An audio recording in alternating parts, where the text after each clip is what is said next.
Okay, so I just wanted to do a short video on the events that kicked off the new year. Yesterday, the head of the Quds forces was killed by a drone, apparently, uh, along with Mahdi al-Mohandes, who was sort of his proxy within Iraq, the head of the Popular Mobilization Forces. And there are a couple of them amusing things about the response to this. You see, particularly if you're invested in social media, which I don't advise, but if you follow things like Twitter, you see all the armchair pundits and Iranian slash Mideast analysts clamoring to post. One of the funny things is the journalists using this to plug their Qasem Soleimani think pieces from 2 years ago or a year and a half ago.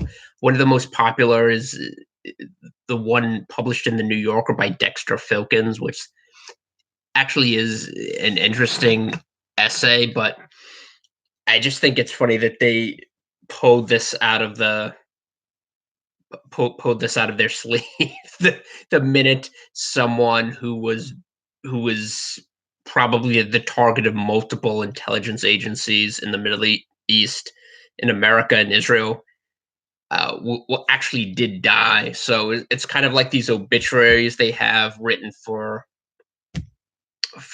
Pat Boone or Abe Vigoda that have been sitting around in the newsroom for decades, and they're just waiting for the event to take place for them to pull it out. And uh, another funny thing is the way uh, an aspect of this is the people who actually disclaim any sort of knowledge about Iran, as if they're being self-deprecating. They say, "Well, I'm not an Iran expert. I'm not," but and then they go on to speculate for the next 8 paragraphs about what what this decision portends for the future of the Middle East. Andrew Exum wrote one of these for the Atlantic the yesterday. With he was I think it was the undersecretary or the assistant secretary for defense for Mideast policy for about a year, and he was with the special forces in Afghanistan, and he used to run a blog under the pseudonym Abu Mukawama. And he admits in the first 2 paragraphs that he doesn't have any real expertise in Iran, but and then there's always a but, and he proceeds for the next 7 paragraphs to explain how this is going to affect Iranian American relations and the future of the Middle East and potential um, reprisals from Iran. But I just wanted to address two things that I think are trends that are very misleading in terms of the media coverage of this. And one of them is the idea that this guy, this individual, was extremely popular. He was popular in certain sectors, particularly in Shiite communities outside of Iran, and in fact, a number of people have made this point that the Popular Mobilization Forces, this consortium of Shiite militias within Iraq, were integral to the fight against ISIS, to things like liberating Tikrit and Mosul and Syria, parts of Syria as ISIS was being rolled back. But one of the problems with this is that the growth of ISIS, a large part of it was attributable to Iran, not just Iran, but the actions of Shiite militias and death squads within countries like Iraq. Just like after the invasion of Iraq, you had this huge uh, disposable mercenary force comprised of former Ba'ath Party officials and Hussein loyalists, but more so just uh, decommissioned Republican Guard and Iraqi military that were able to basically join forces with basically join forces with Al Qaeda in Iraq. You had this group of Sunni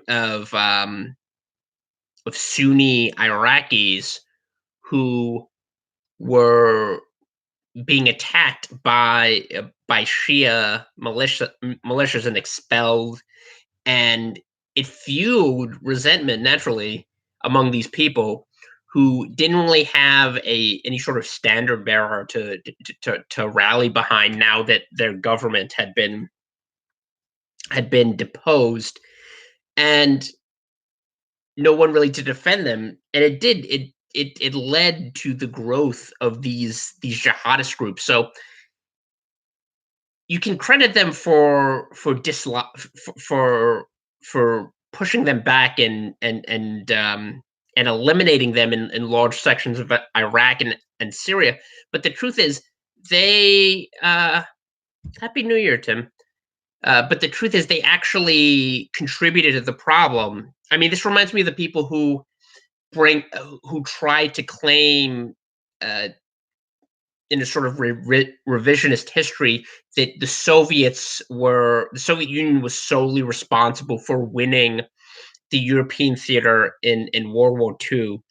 The fact that they were the ones that broke the Nazi war machine in Stalingrad, and therefore, the U.S. and the Allies didn't really contribute that much. They were kind of doing mopping up operations in Western Europe, and we should really credit Stalin and the Soviet Union. And it's an insane way to look at history, uh, forgetting the fact that we supplied the reason the Soviet army, the Red Army, did not starve to death is because they were supplied by the Allies from 1941 up until uh, post Stalingrad 1944, when they started to push into Eastern Europe and retake control of the Soviet of Russia.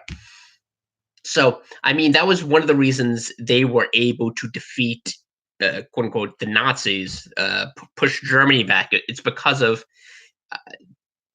being given munitions and being given supplies and ordnance and food by the Allies. Was what, because most of the Soviet Union's natural resources by that point had been taken over by the German armies, by the Wehrmacht. But also, it also ignores the fact that Stalin was responsible in large measure for the disaster that overcame the Soviet Union by ignoring his own intelligence officials and diplomats who were saying Germany's preparing for war, for engaging in this futile war with Finland, the Winter War that caused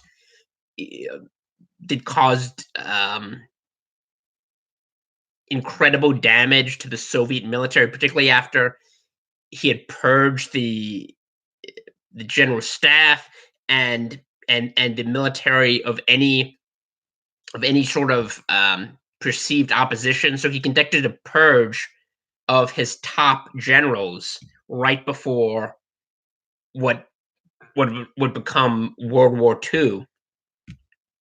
So people claim that this is just a really long-winded analogy, but basically the idea that the Soviets were responsible for winning World War II. In order to believe that, you have to ignore history, and I think it's the same approach the people who claim Soleimani and Iran and Iranian militias were responsible for winning the war against ISIS. They have to ignore all of this history, particularly the the recent history of Iran basically feeding uh, or stoking the fire that led led to ISIS becoming the the uh, the behemoth that could take over entire Iraqi cities like Mosul and Tikrit and Kirkuk. You have to basically ignore all of that, just like you you would have to ignore the role that the Iraq War played in the the growth of Al Qaeda in Iraq.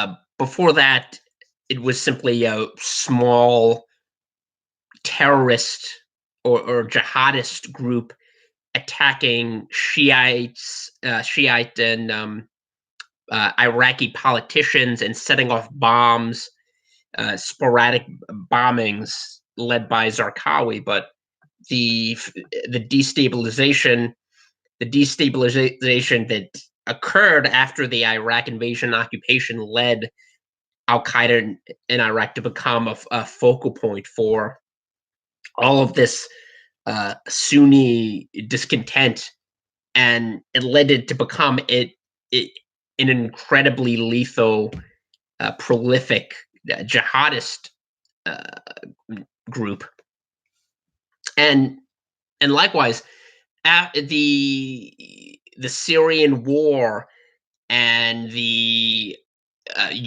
and the ethnic cleansing that Iran and its proxies initiated in Iraq led ISIS. It wasn't the sole factor, but it was one of the catalysts for it becoming this immensely powerful, attractive group within Iraq and within Syria among a certain portion of the Sunni population. So, in order to credit them with defeating ISIS or rolling back ISIS or having a role in the counter ISIS operations, you have to acknowledge that they were part of the reason that ISIS was this powerful to begin with. And this is something it was um, it was kind of astonishing. Scott Ritter, the who worked for UNSCOM, the UN weapons inspectors that existed way back before the invasion of Iraq, uh, almost two decades ago now, that were charged with inspecting Iraq's stockpiles of decommissioned chemical and biological weapons. He wrote a piece for the American Conservative where he discussed this, and it lauded Soleimani and the popular mobilization forces for being integral to this fight. And to a certain extent, it's accurate. They did provide a lot of the land-based troops or militia that fought against ISIS in Iraq and as well as Syria.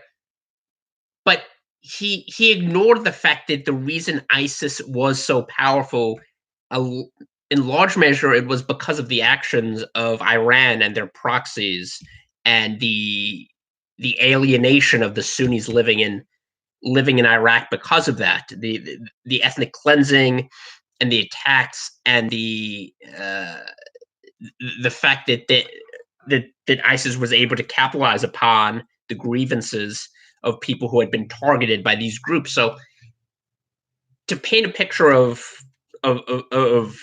Soleimani and these militias as some sort of valiant heroes, it's very misleading, particularly in the wider context. Again, not to stretch this analogy, but you would have to ignore the fact that the Air Force and the bombing and the havoc wreaked um, from the air was all U.S. Coalition forces. So you would also have to ignore that, just like you would have to ignore the fact that during World War II, the reason that the Soviets were sustained was because of Allied support. In order to craft this narrative that the Soviets were the conquering heroes in World War II, you would have to completely ignore that part of history. But also the narrative that Soleimani was the most popular military figure in Iran. I'm not going to dispute that, because in terms of the Iranian, um, not so much the national military, but things like the Iranian, the Pasdaran and the Quds Force, which he led, these extra, uh, these kind of, I don't know what the equivalent is, but like a combination jihadist, terrorist slash special forces units that are charged with both um, doing things like fighting ISIS, but also engineering terrorist attacks on civilians, and destabilizing uh, particular regions of the Middle East that are vital to the to the regime's national political interests. So, um, but but basically that portion of the Iranian, I guess you would call it defense forces, but not actual like ordinary soldiers. The uh, He may very well be the most popular, but that's because the regime itself is universally reviled and loathed by ordinary Iranians. I mean, there is a huge section, of course, a huge minority that supports the regime in Iran. Otherwise, it would not be able to retain any sort of power if there wasn't a core group of people, a quarter or so of the population, maybe less, that supported the Guardian Council and the Pasdaran, and were able to buttress it. So I mean, it does enjoy some sort of support, but the idea that this guy was the equivalent of Colin Powell after the first Gulf War is a little absurd, especially when you consider the context. The fact that Soleimani wasn't just fighting ISIS or attacking Israel or the United States. He was also suppressing internal dissent within Iran, and has been for decades. He and the the woman who started the My Stealthy Freedom movement mentioned this on Twitter, the fact that he was the one who orchestrated the suppression of the 1999 student revolution, the uprising, the peaceful uprising within Iranian universities when Mohammad Khatami was president of Iran. He was the guy responsible for cracking down, killing, and murdering, and organizing the detainment of these students, and suppressing the student uh, repressing student dissent against the Iranian regime. Uh, you may remember that picture of the Iranian student with the green headband holding up a bloody T-shirt, the bloody T-shirt of another student, a friend of his that was killed during a demonstration. And it had a parallel during the Green Revolution, the 2009 protests and demonstrations against the Iranian regime when Neda Sultan was shot through the skull, and there were pictures and film of her bleeding out, and she was killed by one of the uh, one of these people, one of the members of the IRGC or the Basij militia. Like, she was killed by one of those people. And Soleimani was the one who was organizing these campaigns to suppress internal dissent. So I think people have to consider that when they hear these journalists, particularly ones who are not Iranian, who don't live in Iran, or ones who are somehow associated with the government, the idea that this guy was universally beloved, or that he was the most popular. In fact, people have said, "Oh, he would have run for president if he had lived, or his name was mooted as a candidate for president." But the truth is, presidential elections in Iran are carefully orchestrated, tightly controlled affairs. Whenever you hear when he actually already has a successor, as far as I know, Iran is appointed um, appointed someone, the I think the deputy commander of the Quds force, to replace him. But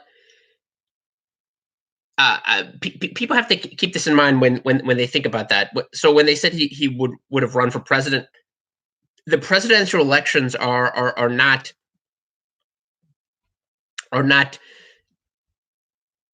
um, really representative of what the general populace thinks. Even the candidates that are allowed to be on the ballot are very tightly prescribed and vetted by the government. They're not they won't allow any candidates who will, for example, they don't have the power to do this, but they wouldn't even allow them to talk about this. If they wouldn't allow a candidate to run who said that he was going to do away with Vilayat e Fiqh, or the guardianship of the jurists, that this idea that Iran should be run by mullahs, that political internal domestic affairs and the foreign affairs of Iran should be run by mullahs, by people like Ayatollah Khamenei. If a presidential candidate said he wanted to do away with that, they wouldn't allow him to run. So he might have been allowed to run for president, but even there, I doubt he would have been successful, because the regime is not popular. And in fact, the protests that were crushed recently by the Iranian government, you had protesters go out and say, no money or no blood for Gaza, things like that, basically denouncing all of the extraterritorial projects, diplomatic and military and terrorist, that Iran's government had engaged in. So, in terms of that, I just wanted to address, like, the media reactions. I'm not like all the people speculating on Twitter. I'm not an expert in Iran, and I'm not a defense or national security expert. It's it's an interesting question, what the actual response would be. On the one hand, there are innumerable soft and not so soft targets for Iran to attack, because we have military outposts and diplomatic outposts in tons of places in the Middle East, in North Africa, in Asia, and Iran has cells and agents and intelligence in all of these places, including North America. And in fact, there was a New York Post article about an Iranian professor who is working, I think, at Columbia now, But basically, this guy was an Iranian diplomat responsible for the assassination of 4 Kurdish dissidents, and he was expelled from Germany because of this, but now he's in New York. So, I mean, there have been plots around the time of the first World Trade Center bombing. There was a plot by Iranian diplomatic officials at the UN and Sudan to attack the United States.